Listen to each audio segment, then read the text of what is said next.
Imagina el borde del mapa, allí donde supuestamente se acaba el mundo. En ese límite, el océano deja de ser solo agua y se convierte en un abismo plomizo, interminable, que pesa sobre la mente. Es el Pacífico, la mayor de las desiertas extensiones de la Tierra, y en medio de ese desierto líquido, a miles de kilómetros del continente más cercano, se alza una mínima astilla de tierra con forma de triángulo, abrazada por el aliento de volcanes. Rapa Nui, Isla de Pascua, la hemos reducido a una estampa. Atardecer romántico, cabezas negras recortadas contra un cielo violeta. Las llamamos Moai. Miramos sus labios apretados, sus ojos hundidos, y pensamos que son simples monumentos, testigos mudos de una cultura extinguida. Nos repetimos que conocemos su secreto, que son solo cabezas, y sin embargo, esa certeza es la gran mentira que nos hemos contado durante 3 siglos. Es una ilusión óptica forjada por el tiempo y la naturaleza. Lo que contemplamos es apenas la punta del iceberg, el periscopio de un submarino oculto bajo la tierra. El secreto auténtico, el que deja sin aliento a ingenieros y hiela la sangre de antropólogos, no está en la superficie, habita abajo, bajo toneladas de ceniza volcánica, sedimentos y barro. Ahí, en la oscuridad compacta, yace la verdad sobre una civilización que alcanzó lo imposible y luego se precipitó hacia el suicidio. Las excavaciones recientes, dirigidas con sigilo científico por un equipo dedicado exclusivamente al estudio de las estatuas, trastocaron nuestra comprensión del sitio. Esta vez, los investigadores dejaron a un lado los pinceles y tomaron palas y excavadoras. Abrieron zanjas en los mismos lugares donde los visitantes se hacen fotos. Lo que apareció bajo sus pies recorrió el mundo como un relámpago. No eran bustos, eran cuerpos gigantescos, descomunales, hundidos en las entrañas de la isla, y en esos cuerpos, como tatuajes en la piel de un presidiario, estaba grabado un relato que nadie debía leer. No hablaba de magia ni de auxilios venidos del cielo, era un thriller brutal y aleccionador sobre el colapso ecológico, la ingeniería empujada al extremo, el hambre y la soberbia humana que puede arruinar un paraíso. La directora del proyecto, Jo-Ann van Tilburg, dio un paso que muchos consideraron sacrilegio. Empezó a excavar al pie de los ídolos más célebres, en la ladera del volcán Rano Raraku. Los primeros metros fueron arduos.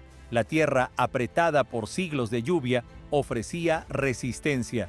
Pero cuando las herramientas alcanzaron una profundidad de 22 metros, cambió el sonido del golpe. La piedra no terminaba.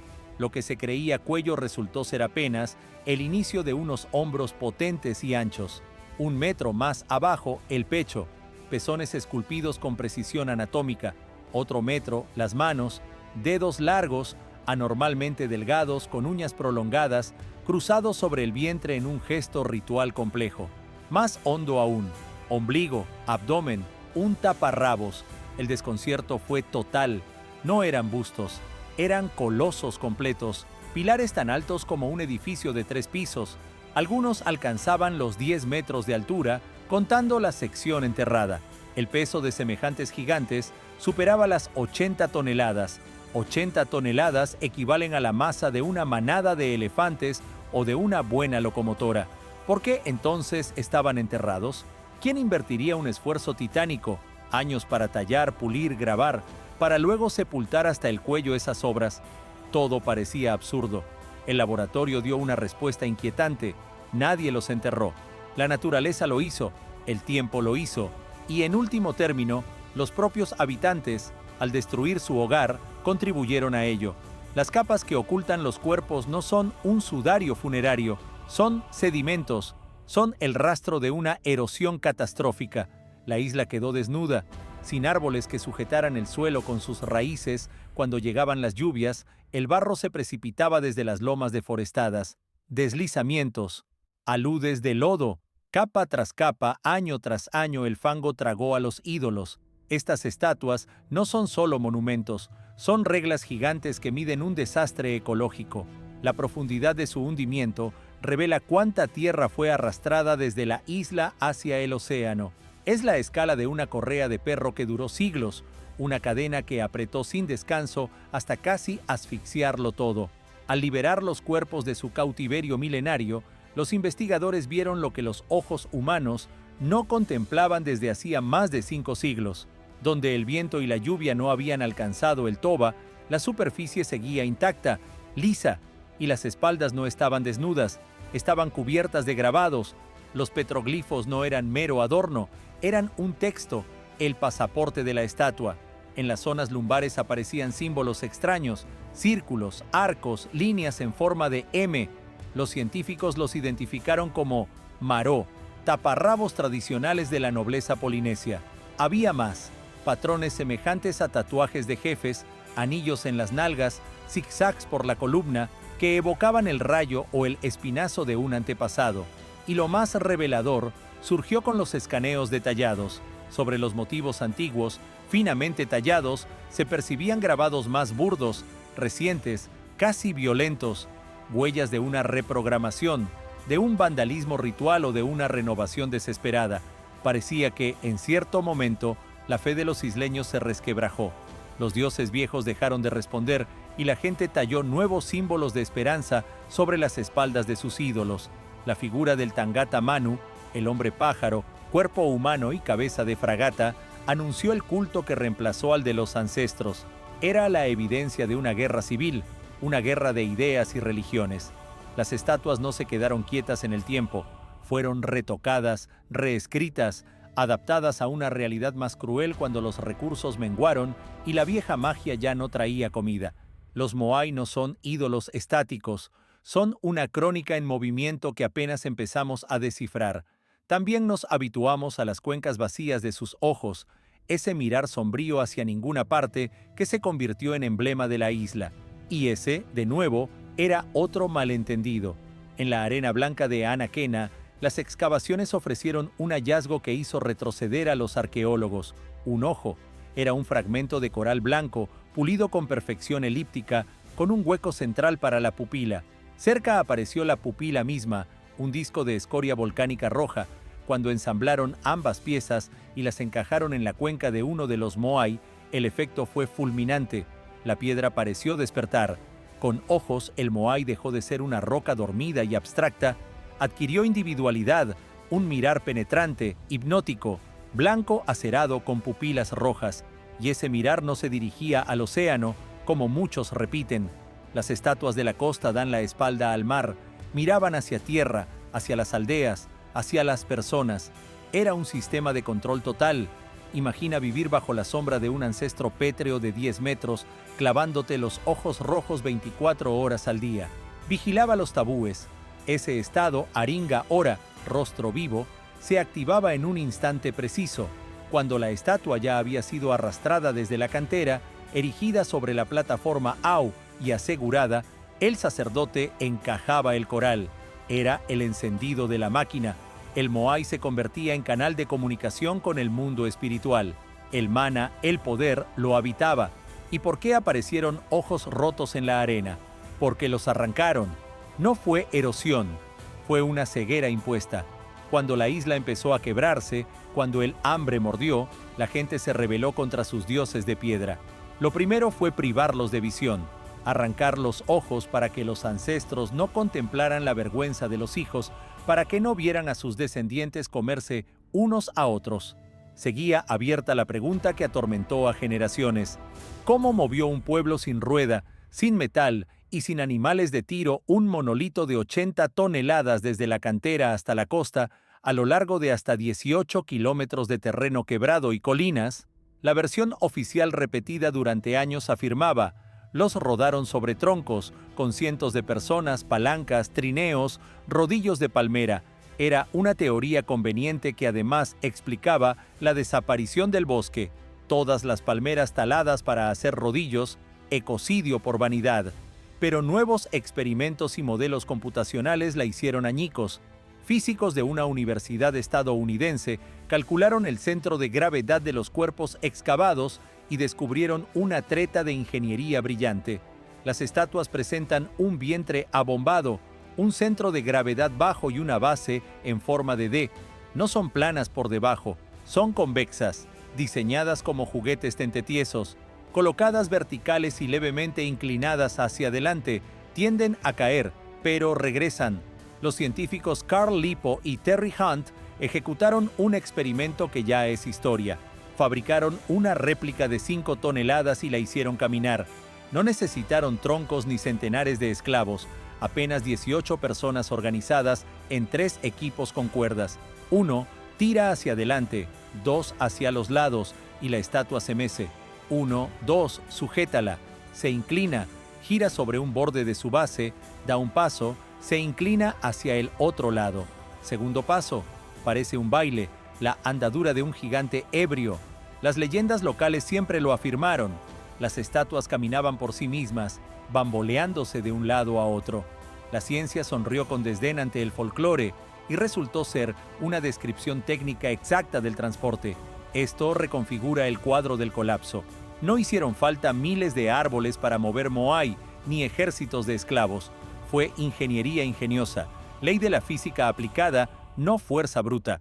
Los antiguos Rapa Nui no eran fanáticos torpes que arrasaron el bosque para fabricar rodillos, fueron mecánicos prodigiosos. Si no talaron el bosque por transporte, ¿dónde desapareció entonces?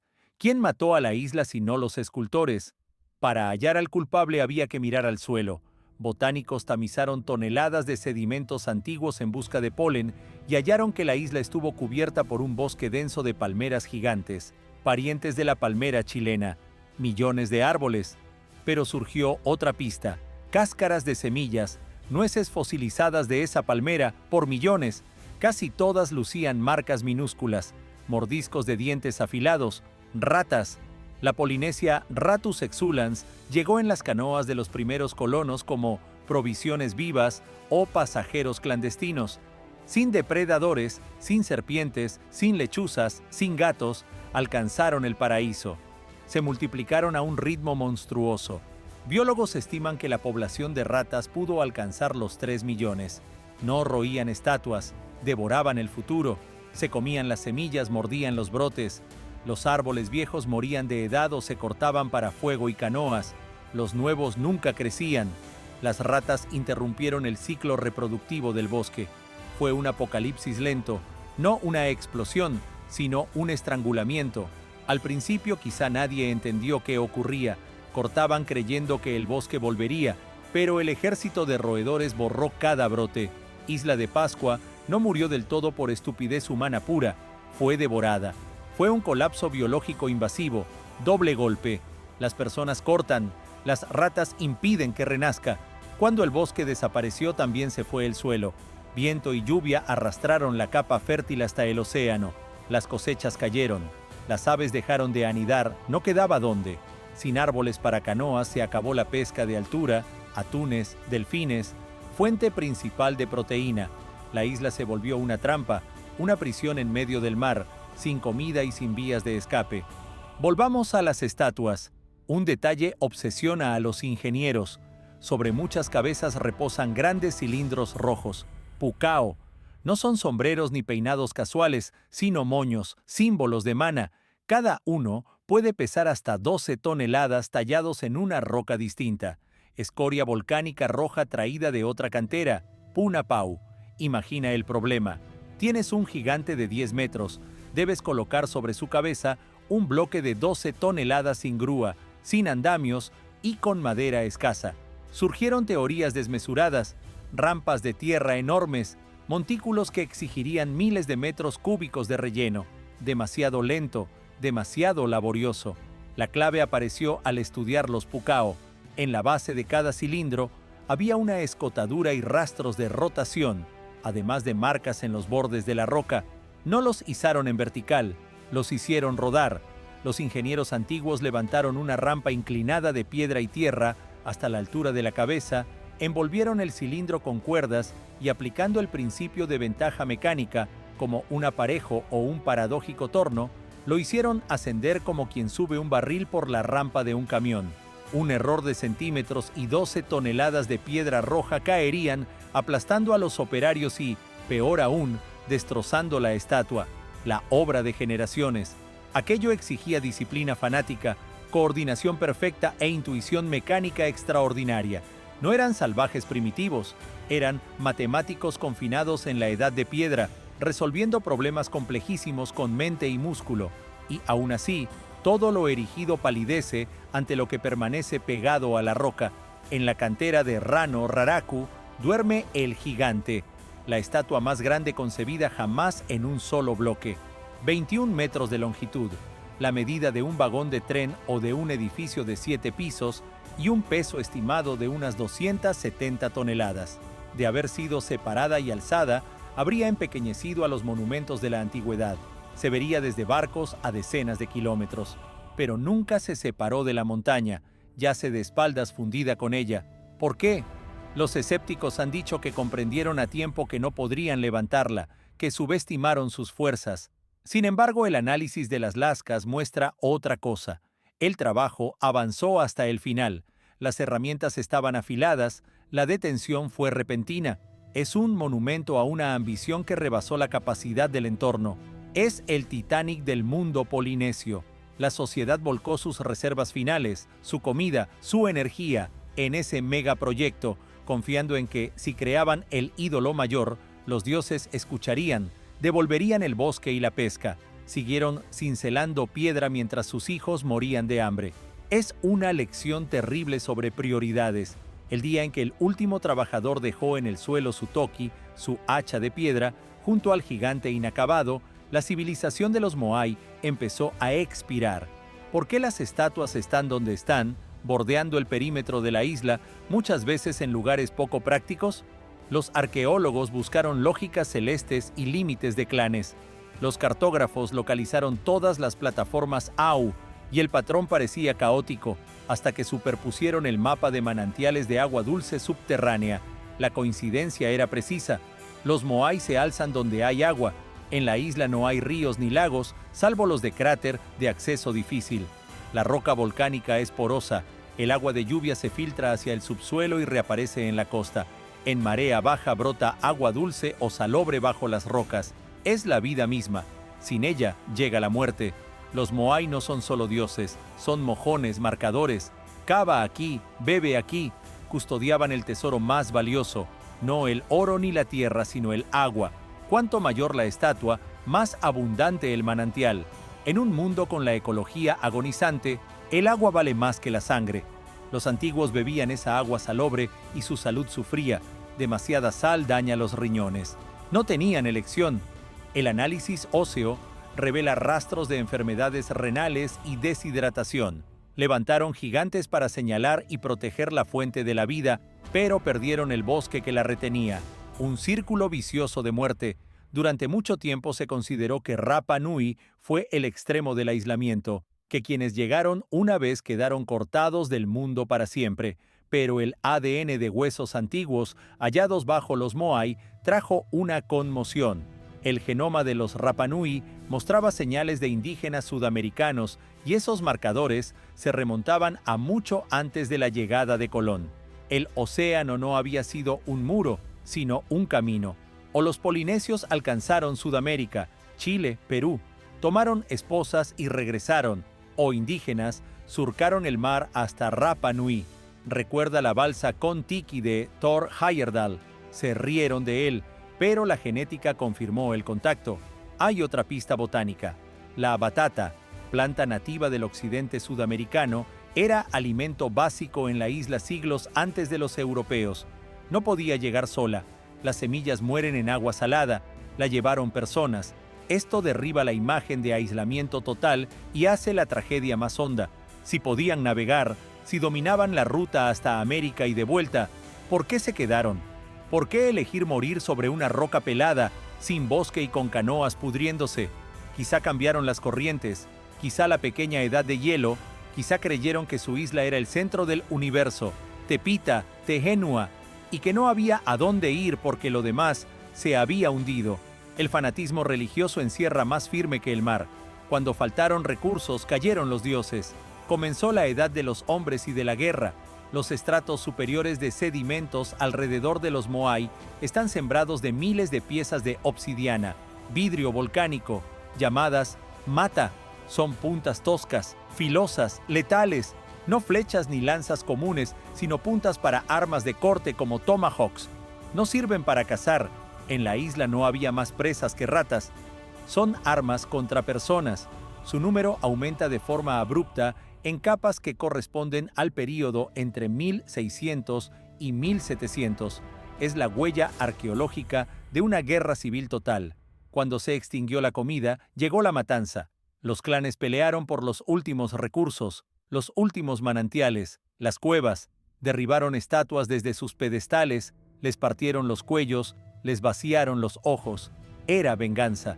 Muchas cayeron boca abajo, bajo algunas colocaron una piedra para que, al caer, el golpe quebrara el cuello. Asesinato de un ídolo, bloqueo del flujo de mana. En escondrijos junto a Moai derribados se hallaron huesos humanos, partidos a lo largo para extraer el tuétano y con marcas de fuego. Canibalismo, una palabra que la ciencia pronuncia con cautela, pero las señales en los huesos, cortes característicos del despiece, huellas de cocción, hablan por sí solas. La isla se volvió un infierno. Cerdo largo llamaba la Polinesia a la carne humana. Todo sucedía bajo la mirada impasible de gigantes de piedra, cuyos cuerpos seguían, lentamente pero sin pausa, cubriéndose de la arena y el lodo que se deslizaban desde las lomas peladas. Cuando el orden antiguo se derrumbó, surgió otro, más extraño. En el borde del cráter Rano Kao, en la aldea de Orongo, nació el culto del Tangata Manu, el hombre pájaro. Fue un intento de detener la guerra por medio de competiciones. Una vez al año los guerreros de los clanes se reunían. Debían descender un acantilado empinadísimo, nadar a través de un canal poblado de tiburones hasta el islote Motu Nui, encontrar allí el primer huevo de charrán, guardarlo en una cinta en la cabeza y regresar con vida. El premio no era oro, era poder. El líder del vencedor se convertía en gobernante sagrado durante un año y ganaba el derecho a administrar la comida restante. Un juego del hambre antes de los tiempos modernos, una carrera de muerte en lugar de la guerra de todos contra todos. Los petroglifos del hombre pájaro se tallaron sobre los símbolos antiguos en las espaldas de los Moai. La nueva fe intentó reescribir la historia. Es la prueba de una adaptabilidad humana increíble. Incluso en el infierno, buscaron reglas y estructura para sobrevivir. Esta historia oscura guarda un final inesperado, casi místico.